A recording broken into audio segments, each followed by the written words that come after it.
दमोह में गौशालाओं के सुव्यवस्थित संचालन को लेकर जिला कलेक्टर पीएन यादव की अध्यक्षता में कलेक्ट्रेट सभा कक्ष में महत्वपूर्ण बैठक आयोजित की गई। बैठक में जिले भर में संचालित गौशालाओं के संचालकों को आमंत्रित कर उनके संचालन से जुड़ी समस्याओं और व्यवस्थाओं पर विस्तार से चर्चा की गई। इस दौरान गौशालाओं में गायों को दिए जाने वाले चारे और खाद्य सामग्री की उपलब्धता व गुणवत्ता की जानकारी भी ली गई। साथ ही शहर में घूमने वाले आवारा पशुओं की समस्याओं पर भी मंथन किया गया और उसके समाधान के लिए आवश्यक दिशा निर्देश दिए गए। बैठक में जनपद पंचायत सीईओ हलधर मिश्रा, अश्विनी कुमार सिंह, पथरिया सीईओ रामेश्वर पटेल, पशुपालन विभाग के अधिकारी ब्रजेंद्र असाटी सहित अन्य संबंधित अधिकारी मौजूद रहे।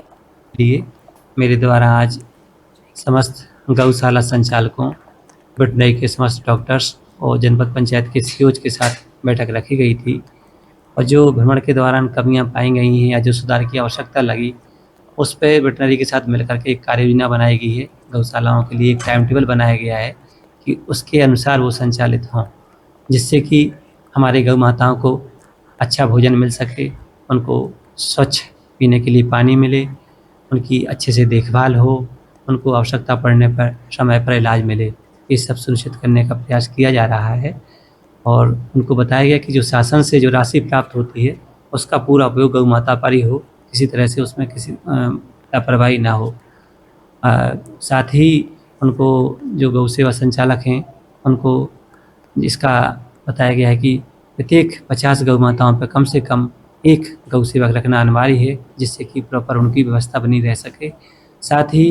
एक कंट्रोल रूम जिला मुख्यालय पे बनाया गया है, उसका नंबर गौशालाओं के बाहर प्रदर्शित करने के निर्देश दिए गए हैं, जिससे किसी भी गौ सेवक को, किसी भी समाज सेवी को लगता है कि गौ सेवा ठीक से संचालित नहीं हो रही है तो वो अपनी बात कंट्रोल रूम में अवगत करा सकता है और जिले से अधिकारी भेज करके उसको चेक करा करके आवश्यक कार्रवाई और दुरुस्त करा सकते हैं। इसी तरह हमारे संज्ञान में आया था कि गौ माताओं के रोड पर आने के कारण यहाँ एक्सीडेंट की दर बहुत अधिक है। आए दिन एक्सीडेंट होते रहते हैं और प्रतिदिन कोई ना कोई बड़ी घटना घटती रहती है।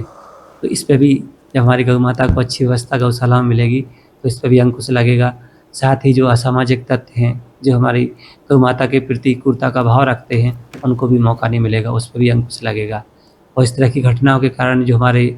ज़िले में कानून व्यवस्था बाधित होने की स्थिति निर्मित होती है, वो भी नहीं बने, ऐसा हमारा प्रयास है। और मेरा सभी से गौ सेवा संचालकों और आम नागरिकों से मेरे द्वारा अनुरोध है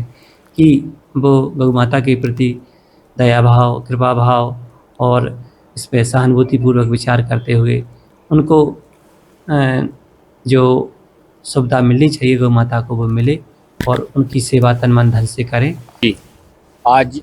कलेक्टर साहब ने हम सभी गौ संचालक जितने भी हैं गौशालाओं के, उनको बुलाया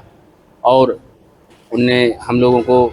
गौ सेवा के संबंध में समझाया और बताया कि यदि कोई भी आपकी गौशाला में समस्या या कमी है तो उसको आप हमारे यहाँ आवेदन देकर सूचित करें, उसको दुरुस्त किया जाएगा, ठीक किया जाएगा। और अभी हमारे कलेक्टर साहब कुछ दिन पहले गौशालाओं के भ्रमण के लिए भी गए थे और उनका कहना है कि हम कभी भी गौशालाओं का भ्रमण कर सकते हैं, इसलिए गौ माता की सेवा में कोई कमी न रहे। और आत्मनिर्भर गौशाला बनाने के संबंध में भी बताया कि आप जो उसका गोबर, गौ माता का गोबर रहता है, उसका भी लकड़ी और कंडा बनाने में उपयोग कर सकते हैं और खाद बनाने में कर सकते हैं, और उसका गोमूत्र है जो, उसका भी दवा के रूप में उपयोग कर सकते हैं। ऐसी बहुत सी चीज़ों पर कलेक्टर साहब ने हम लोगों को समझाया और बताया, तो हम लोगों ने भी उनके जो भी उनने बताया उस पर हम लोग अमल करेंगे और काम करेंगे। हम लोग भी अपनी गौशालाओं को आत्मनिर्भर और एक आदर्श गौशाला के रूप में